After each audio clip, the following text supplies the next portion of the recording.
코로나19 때문에 수업을 참여하지 못하는 학생들을 위해서 우리가 계속 장기화가 되니까 수업에 차질이 생길 것 같아서 물리학2의 진도를 좀 살짝 나가려고 합니다. 물론 수업 시간에 한 번 더 하긴 할 거지만 그래도 한 번 하면은 시간이 좀 단축이 될 것 같아서 양천고등학교 3학년 5반, 6반 친구들께서는 요 강의를 2강 정도 올릴 텐데 이 2강은 보고 등교하셨으면 좋겠습니다.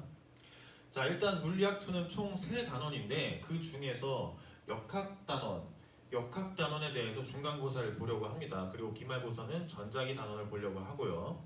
자, 이 역학단원에는 이 4가지 단원이 있는데 이 2가지 단원은 탐구활동과 실험을 좀 하고 수업을 하려고 하기 때문에 학교 와서 하도록 하고 오늘은 일반 상대성 이론에 대해서 하려고 합니다. 자, 일반 상대성 이론이 우리가 물리학 1에 배웠던 특수상대성 이론 이후로 아인슈타인 10년 이후에 낸 이론인데요. 자, 이거는 탐구활동 말고도 그냥 말로 상상으로 설명할 수 있기 때문에 오늘은 일반 상대성 이론을 살펴보도록 하겠습니다. 자, 그 전에 물리학 실험에 대한 얘기를 한번 해보겠습니다. 물리학 실험. 자, 물리학 2 말고 물리학 실험에 대한 수강을 할 텐데 물리학 실험은 어떻게 수업을 할 예정이냐면 먼저 실험을 할 겁니다. 물론 물리학 실험 단원이 실험 과목이니까 실험을 할 텐데 실험을 한 7개에서 8개 정도를 수행을 하고 이거에 대한 보고서를 누가적으로 받아서 수행평가를 일단 하나를 하겠습니다. 거기다가 이 실험 내용을 통해서 기말고사를 한 번 볼 겁니다. 자, 그 다음 이 실험한 내용을 바탕으로 2차 실험을 설계하는 수행평가를 하나를 하고 자, 이 보고서와 2차 실험 설계하는 연습을 했으니까 자유실험을 설계하는 수행평가를 3가지 하면서 기말고사 하나, 수행평가 이 3개로 물리학 실험을 하도록 하겠습니다. 물론 시간이 너무 축소가 되어서 이거를 다 할 줄 안 할지 모르겠지만 이 7, 8개를 할 줄 알지 모르겠지만 최대한 열심히 하도록 하겠습니다. 따라서 물리학 실험은 여러분들이 뭐 그렇게 예습을 할 필요는 없고 예습을 굳이 하고 싶다면 물리학 2의 역학단원을 예습을 하시면 될 것 같습니다. 자, 일반 상대성 이론 들어가도록 하겠습니다. 자, 요 맨 위에 있는 이 사람의 이름은 칼 포퍼라고 합니다. 칼 포퍼. 자, 칼 포퍼는 과학을 종교하고 비교해가지고 과학은 뭐가 다르다 이런 식으로 설명했던 사람인데 이 칼 포퍼라는 사람은 과학은 비판할 수 있기 때문에 종교와 다르다고 했습니다. 자신의 세계관을 비판하고 스스로 검증할 수 있는 것만이 과학이 종교와 다르다고 설명을 했고 반증 가능한 것만이 과학이라고 했습니다. 자, 그런 측면에서 이 칼 포퍼는 아인슈타인의 강의를 듣고 엄청난 영감을 받았다고 하는데 아인슈타인은 1905년에 특수상대성 이론을 발표하고 1915년에 일반상대성 이론을 발표합니다. 자, 이 2가지의 상대성 이론이 그 전에 200년 동안 유지가 되었던 뉴턴 역학의 패러다임을 전환하는 계기가 되었고 이를 통해서 아인슈타인이 뉴턴과 다른 또 다른 역학의 세계를 열게 됩니다. 자, 근데 아인슈타인이 일반상대성 이론을 발표하면서 뭐라고 했냐면 나의 이론이 맞을 거다. 그렇다면 이게 검증 가능해야 될 텐데 검증을 해봐라 이렇게 했죠. 자신의 이론을 비판적으로 바라보는 시선을 가지고 있었기 때문에 이 칼 포퍼는 아인슈타인의 이론을 굉장히 우수하고 자기가 생각하는 과학이 이런 거다라고 설명을 한 예로 아인슈타인을 들은 적이 있습니다. 오늘은 그 아인슈타인의 일반상대성 이론을 시작하도록 하겠습니다.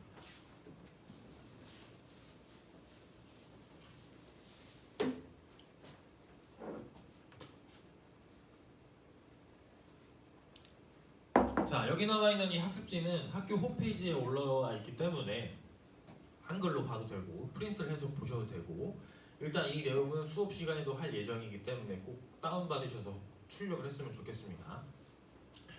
자, 먼저 일반 상대성 이론을 들어가기 전에 개에 대해서 살펴볼게요. 선생님이 대학교 들어갈 때 면접 시험에서 개에 대한 면접 질문을 받았다고 한 얘기를 굉장히 많이 한 것 같은데 개를 한 번 더 설명을 하겠습니다. 물리학에서 개는 매우 중요합니다.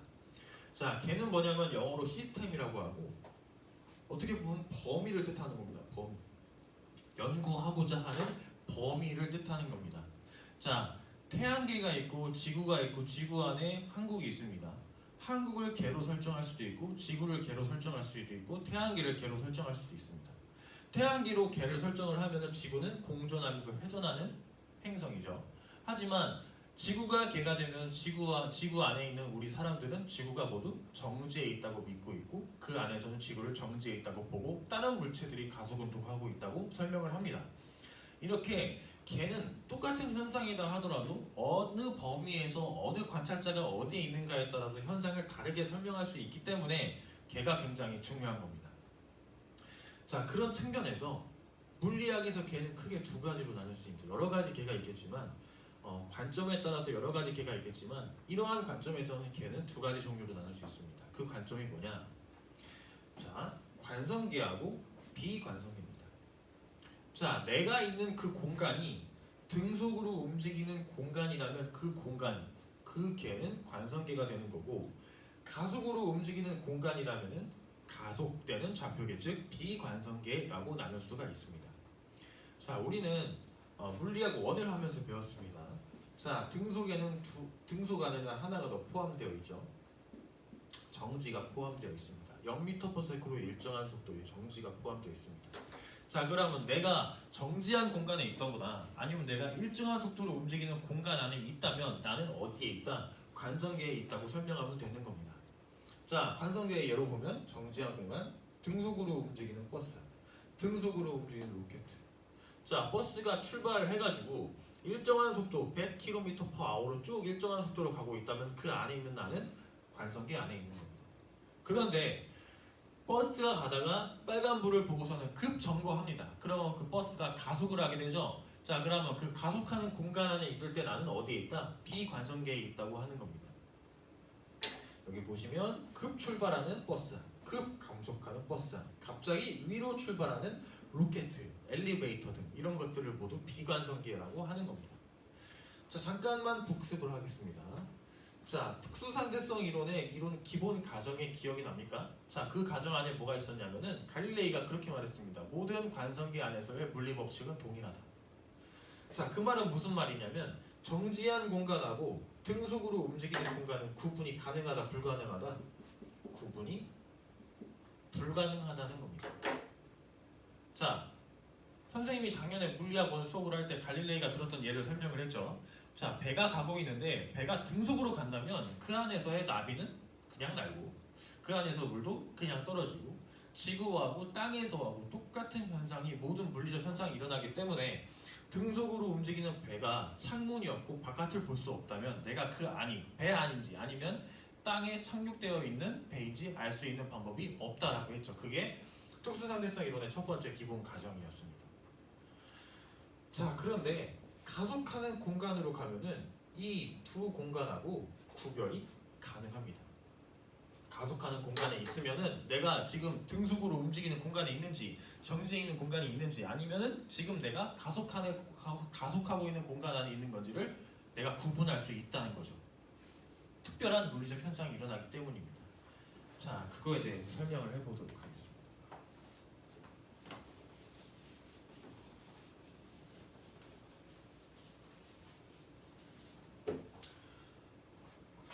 자, 버스가 가만히 있다가 급출발합니다. 버스가 가만히 있다가 급출발합니다. 그러면 이 버스가 이쪽 방향으로 급출발한다면 내 몸은 살짝 뒤로 기울어지는 것을 모든 사람들이 경험을 했을 겁니다.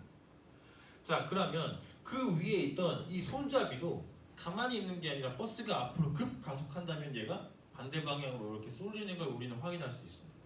이게 의심이 된다면 오늘 버스를 타고 한번 확인해 보세요. 그럼 모든 물리적 현상이 다 똑같이 앞으로 가속된다면 나는 뒤쪽 방향으로 뭔가 몸이 기울어지는 것을 느낍니다. 자, 이 현상을 우리는 두 사람이 관측하는 걸로 확인해 볼 겁니다. 먼저 바깥에 있는 사람입니다. 그리고 두 번째는 안에 있는 사람입니다. 바깥에 있는 사람하고 안에 있는 사람하고 뭐가 다르냐? 자, 이 공간, 이 위의 공간은 버스라고 하겠습니다. 자, 이 버스 안에 이 손잡이는 왼쪽으로 기울었습니다. 왜냐하면 이 버스는 지금 앞으로 뭐 하니까요?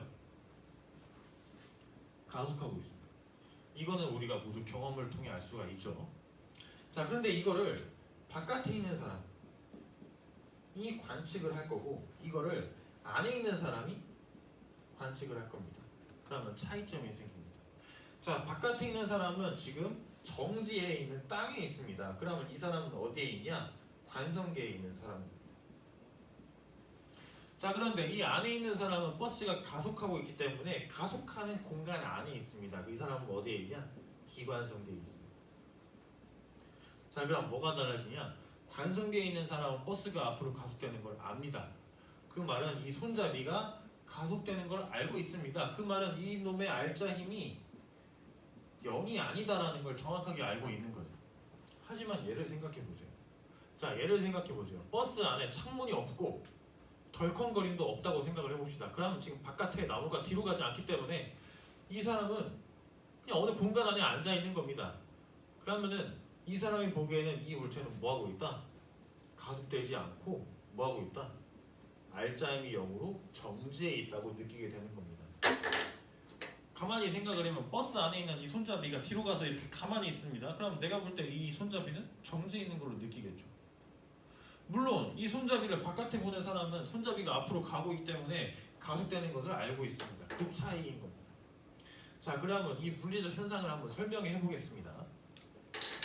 자, 이 두 손잡이 둘 다 뭐가 있을까요? 중력이 있겠죠. 일단 지구니까.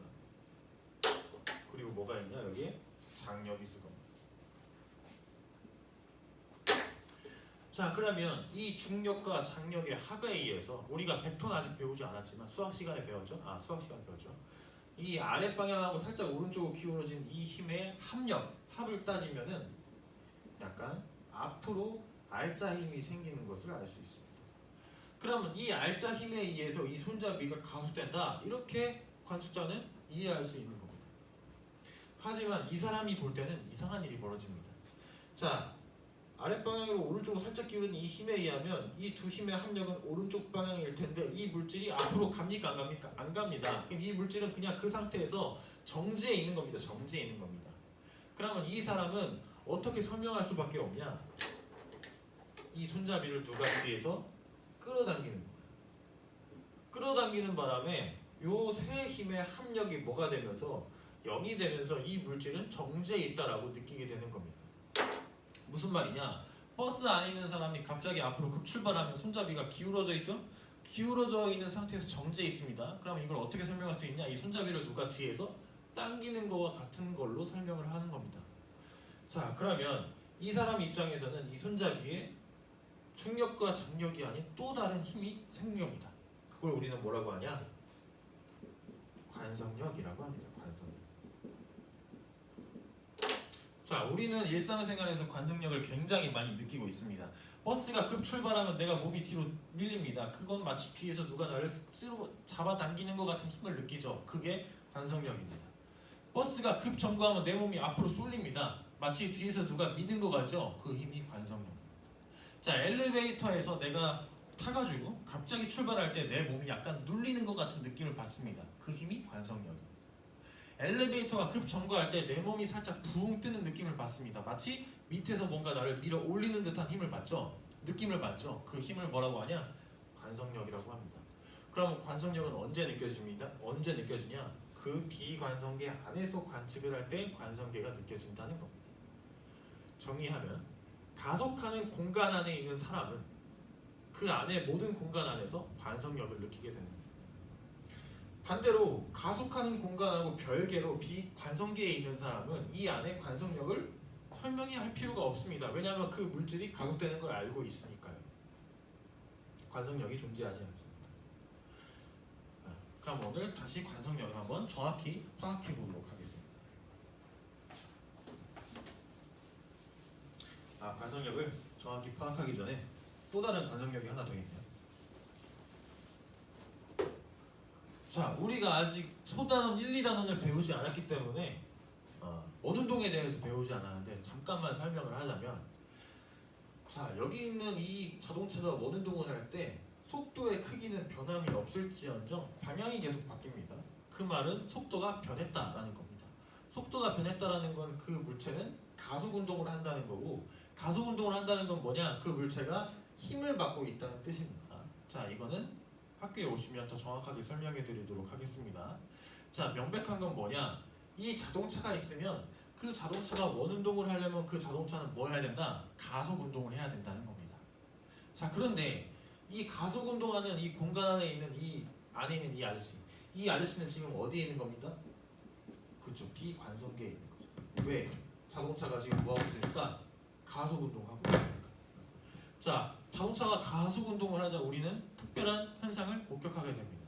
자, 이 안에 있는 방향제가 오른쪽으로 이렇게 기울게 되는 겁니다. 마치 누가 오른쪽으로 잡아당기는 거와 같은 느낌을 받는 거죠. 가속 운동 안에서는 관성력이 생긴다고 했습니다. 그럼 여기도 가속 운동하는 비관성계 안에서 관측을 했을 때 어떠한 힘이 느껴집니다. 관성력이 느껴지죠. 자, 그런데 이 관성력은 이름을 좀 또 다르게 붙여볼 겁니다. 왜? 원운동하는 가속 운동 안에서 생기는 관성력이기 때문에 이걸 우리는 뭐라고 하냐? 원심력이라고 합니다. 자, 일상생활을 살다 보면 우리는 구심력하고 원심력을 대충 들어봐가지고 이게 똑같은 힘이라고 착각을 합니다. 하지만 구심력하고 원심력은 차이가 명백합니다. 자, 원심력은 뭐냐? 비관성계. 회전운동하는 비관성계 안에서 관찰자가 느껴지는 관성력, 그것을 우리는 원심력이라고 하는 거고, 구심력은 이 물체를 가속시키는 진짜 힘, 그 힘을 우리는 뭐라고 하냐? 구심력이라고 하는 겁니다.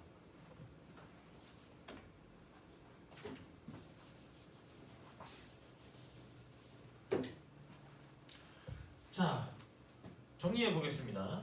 비관성계에서 관측되는 어떠한 힘, 그 힘을 우리는 뭐라고 한다? 관성력이라고 했습니다. 자, 비관성계에서 물체의 알짜힘이 0이 되기 위해 필요한 그 어떠한 힘을 관성력이라고 한다. 자, 여기서 중요한 건 뉴턴은 관성력을 비관성계에서 느껴지는 가상의 힘이라고 했습니다. 실제로는 관성력이 있는 게 아니잖아요. 근데 비관성계 안에 있으니까 내가 정제해 있다고 생각하니까 뭔가 반대 방향, 가속하는 반대 방향 힘을 받게 느껴지는 그 가상의 힘을 뉴턴은 관성력이라고 했습니다. 물론 이거는 나중에 오늘 우리가 배울 아인슈타인의 일반상대성 이론에 의해서는 관성력을 아인슈타인은 좀 다른 의미로 해석을 하지만 뉴턴은 저렇게 설명을 했습니다. 자, 그러면 이거 영상을 한번 보고 설명을 또 하겠습니다.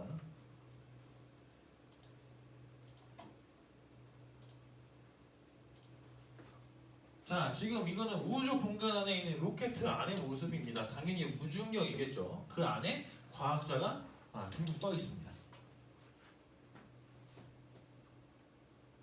그리고 이 로켓은 갑자기 가속을 하게 됩니다.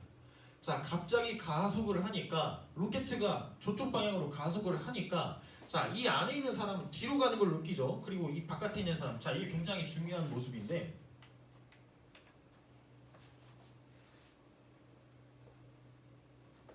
자, 지금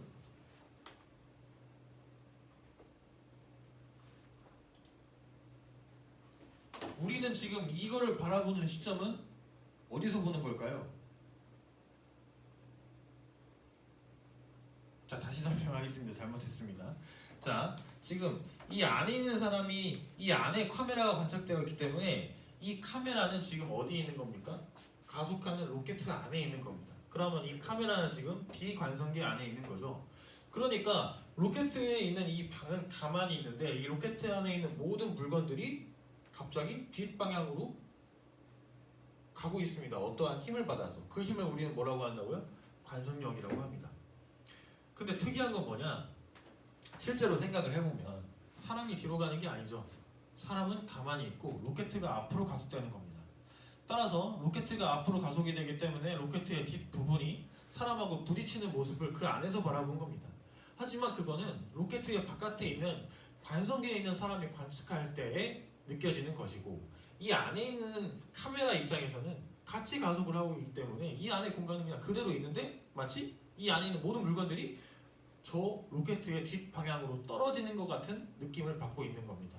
비관성계 안에서 관성력이 느껴지는 거죠. 그런데 여기서 특이한 건 뭐냐면 이 사람이 뒤로 간다는 건 이 사람도 가속이 된다는 겁니다. 근데 그 가속도의 크기가 뭐냐? 로켓가 가속하는 방향의 크기랑 똑같다는 거죠. 왜?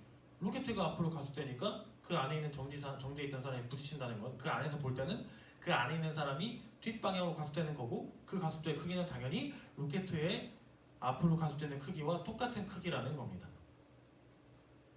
정리하자면 비관성계에 있는 사람은 그 공간이 가속되는 반대 방향으로 가속도가 생깁니다.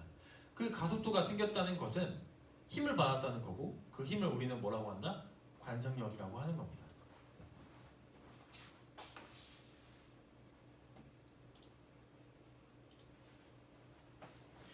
자, 여기 로켓가 있습니다. 자, 로켓가 불을 뿜으면서 오른쪽 방향으로 가속을 할 겁니다. 오른쪽 방향을 플러스 방향, 여기를 마이너스 방향으로 한번 해보도록 하겠습니다. 그럼 이 로켓은 지금 앞으로 플러스 방향으로 2m/s의 제곱으로 가속된다고 한번 쳐봅시다. 자, 그럼 이 로켓 안에 있는 물건이 3개가 있다고 가정을 해봅시다. 자, 조그만 2kg짜리 물체, 얘는 4kg짜리 물체, 얘는 3kg짜리 물질. 그러면 이 물질들이 공간이 앞으로 가속되기 때문에 이 안에서 바라볼 때는 반대 방향으로 가속이 된다고 느껴지게 되죠. 근데 그 크기는 뭐냐? 공간이 가속되는 같은 크기들. 이 안에, 이 공간 안에 있는 모든 물질들은 반대 방향으로 공간이 가속되는 같은 크기로 가속이 됩니다. 왜냐? 관성력이 생겼기 때문이죠. 자, 그러면 관성력은 어떻게 구하냐? 자, 뉴턴이 말하기를 F는 ma라고 했죠. 자, 2kg짜리 물질이 반대 방향으로 2m/s 제곱으로 가속되고 있습니다. 자, 그럼 관성력의 크기가 뭐가 되는 거죠? 그렇죠. 마이너스 4 뉴턴이 되는 겁니다. 자, 그럼 정리를 하자면 얘는 마이너스 4 뉴턴의 힘을, 얘는 2kg에 4kg, 2m/s 제곱에 4kg이니까 마이너스 8 뉴턴, 얘는 마이너스 6 뉴턴의 관성력을 느끼게 된다고 우리는 알 수 있는 겁니다. 자, 그러면 정리를 해보면, 즉 관성력이란 선생님이 이렇게 설명을 해놨습니다. F는 m의 마이너스 a. 자, 이게 뭘 뜻하냐?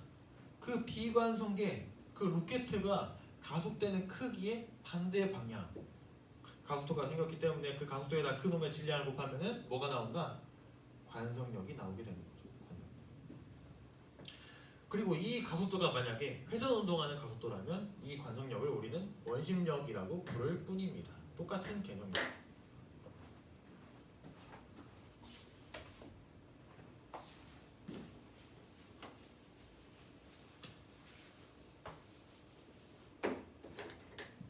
자, 우리는 특별한 상황을 두 가지만 한번 보도록 하겠습니다. 엘리베이터가 갑자기 급 출발할 때 우리는 몸이 눌려지는 것을 느끼죠. 그거를 잠깐 설명을 해보도록 하겠습니다. 자, 그 전에 엘리베이터가 가만히 뭐에 있다? 정지해 있는 것을 한번 설명해 보겠습니다. 정지해 있다. 자, 그러면 이 안에 사람이 타고 있습니다. 자, 이 사람을 50kg이라고 한번 해보도록 합니다. 자, 50kg이고 중력 가속도를 10m/s의 제곱으로 크기로 정해보았을 때 이 사람은 중력을 받고 있죠. 자, 이 중력의 크기는 뭐가 되냐? 500N입니다. 근데 이 사람은 떨어지지 않습니다. 왜냐하면 엘리베이터 바닥이 저 사람을 받쳐주고 있기 때문이죠. 그럼 수직 간격의 크기가 뭐가 되는 겁니까? 500N입니다. 자, 그러면 이 사람은 플러스 방향, 자, 윗방향을 플러스 방향으로 한다면 플러스 방향 500N, 마이너스 방향 500N을 합치니까 알짜임의 크기가 0이 되면서 정지해 있다, 이렇게 설명할 수가 있는 겁니다. 자, 그러면 이 엘리베이터가 플러스 방향으로 플러스 2m/s 제곱으로 가속된다고 해봅시다. 자, 그러면 어떻게 현상을 설명할 수 있을까? 한번 해봅시다. 수식적으로. 자, 이 사람들이 받고 있는 중력은 바뀔까요? 바뀌지 않습니다. 똑같이 500N.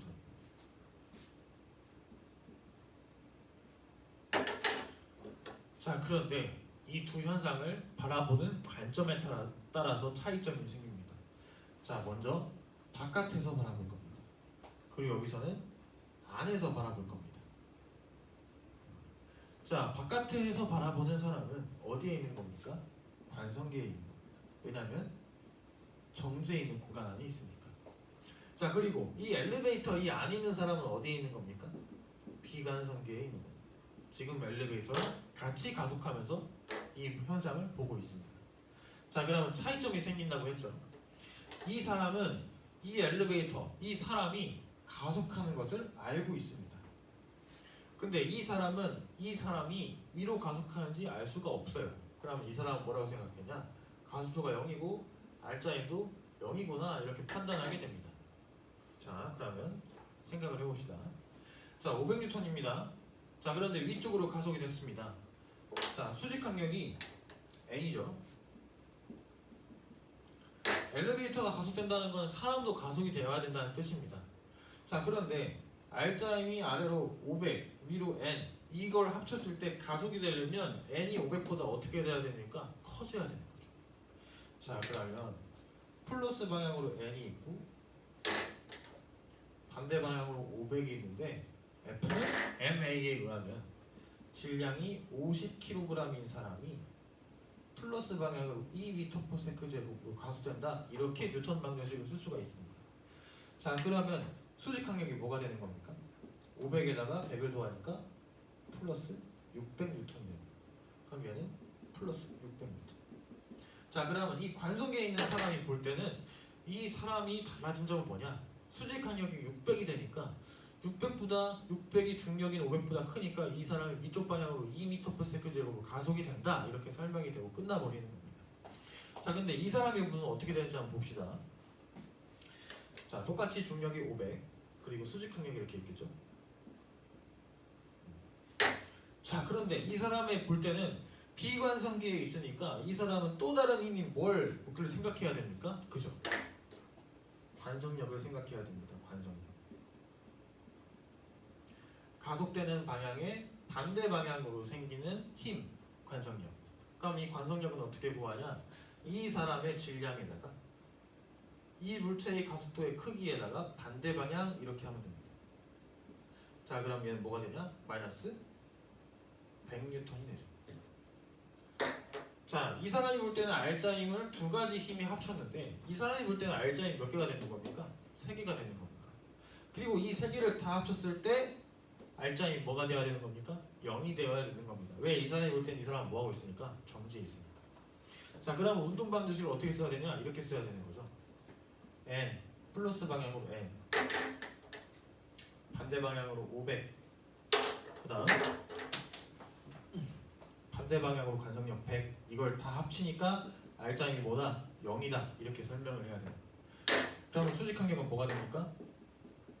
600N이 되죠.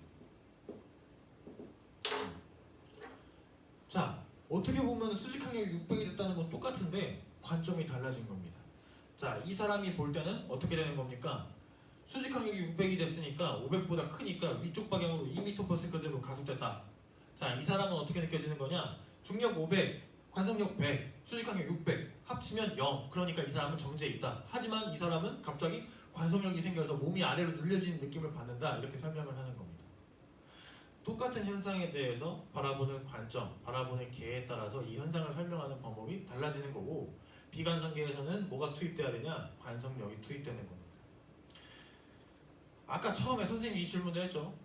등속으로 움직이는 공간하고 정지한 공간은 구분할 수 없지만 등속으로 움직이는 공간하고 가속하는 공간은 구분할 수 있다. 어떻게 하면 됩니까? 추를 매달아 놓으면 됩니다. 추가 갑자기 움직이면 관성력이 생겼다는 것이고 그 공간은 가속하는 공간이 되는 겁니다.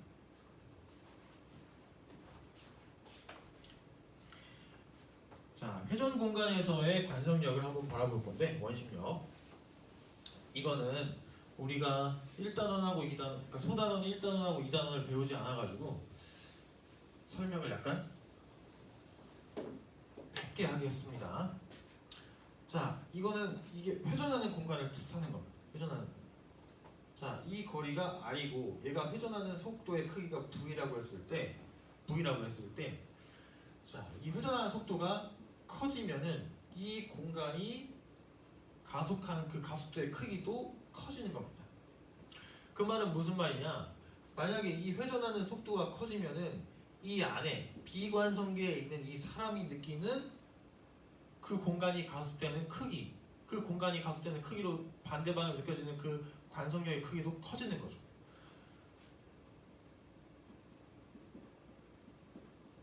회전 운동하니까 원심력이라고 해야겠죠.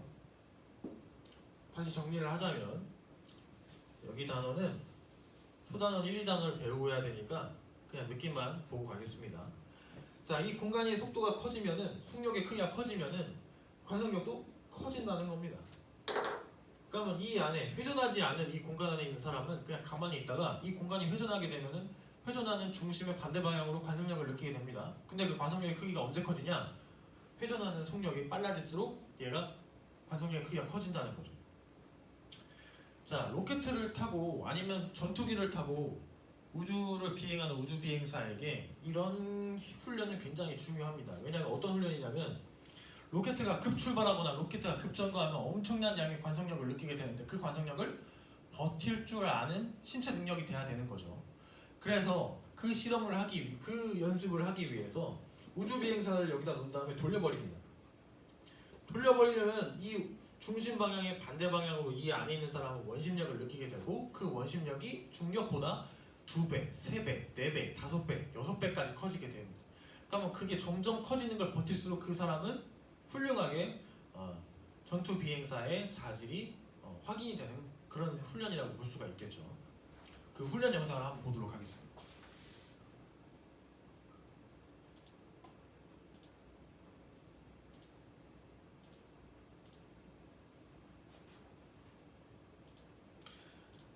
자, 여기 보시면 이 방이 회전하고 있는 게 보이죠? 자, 이 회전하는 방 안에 전투 비행사들이 타고 있는 겁니다. 자, 그럼 회전을 하면은 이 회전하고 있는 사람의 모습을 보이는 거죠. 자, 이게 굉장히 좋은 물리 자료인데, 자, 지금 회전하고 있는 이 방이 보이죠? 이 회전하고 있는 이 방을 우리가 바깥에서 바라보고 있습니다. 그러면 이 화면에서는 관측자가 관성계 안에 있는 거죠. 그런데 이거는 카메라가 이 회전하는 방 안에 있습니다. 그럼 관측자가 비관성계 안에 있다는 거죠. 그럼 비관성계 안에 있는 카메라에 의해서는 이 사람은 회전합니까? 정지해 있죠. 관성계에서 바라보는 이 방은 회전하고 있습니다. 그런데 비관성계에서 바라보는 이 카메라에는 회전하는 게 느끼지 않고 이 사람은 가속도가 0입니다. 단지 여기서 뭐가 느껴지나? 관성력, 즉 원심력이 느껴지는 거죠. 지금 회전하는 방의 반대 방향이니까 이 사람은 지금 의자 뒤쪽으로 엄청난 힘의 원심력을 느끼고 있는 겁니다.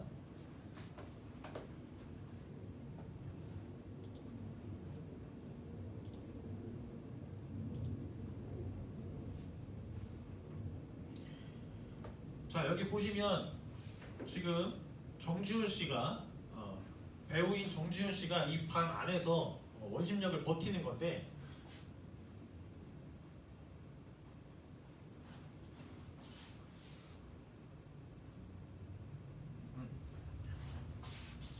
자, 여기 보시면 이게 중력 가속도의 몇 배냐 그겁니다. 지금 이 B는 중력 가속도의 9배까지 버티는 거죠. 그러니까 어떻게 한 실험이냐? 이거 엄청나게 빨리 돌려가지고 원심력을 중력보다 9배 크게 만들어 버린 겁니다. 그거를 이 배우가 버텨가지고 이렇게 연예계 뉴스에 나온 거고요.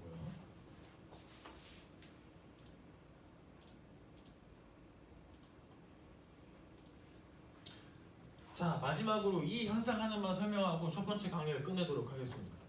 자, 이건 뭐냐면은 엘리베이터가 만약에 끊어진다면 어떻게 되냐 그겁니다.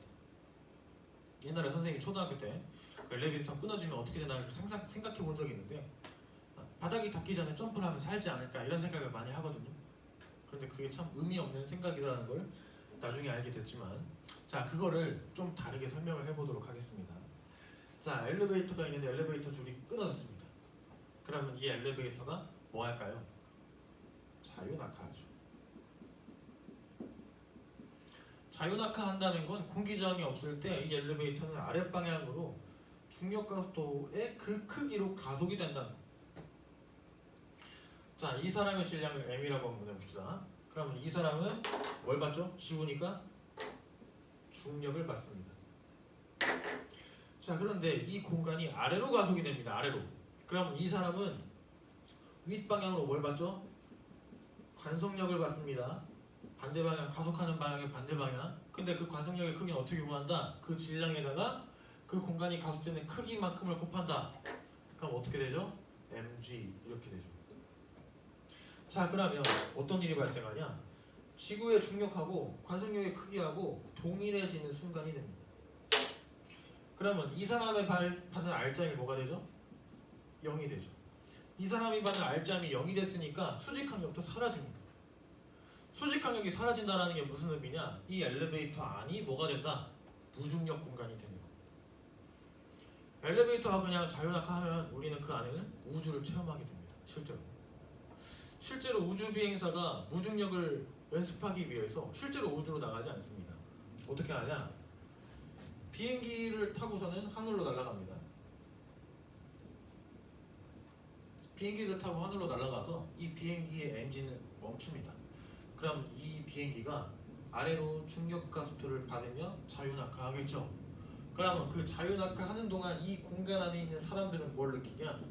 R자인이 0인 무중력을 느끼게 되는 거죠. 그래서 자유낙하를 하면서 무중력을 체험하다가 다시 올라가고, 무중력을 체험하다가 다시 올라가고, 이런 식으로 무중력을 체험합니다. 실제로 옛날에 무한도전 팀에서 그걸 예능에서 했던 적이 있는데 기억이 나실지 모르겠습니다. 자, 이런 것들이 관성력입니다. 자, 뉴턴이 말하기를 관성력을 뭐라고 했다? 뭐라고 했냐? 비관성계에서 느껴지는 가상의 힘이라고 한다고 했죠. 그렇다면 이거를 아인슈타인은 어떻게 바라보았는가? 자, 그거에 대해서 다음 강의부터 좀 설명을 잠깐 하도록 하겠습니다.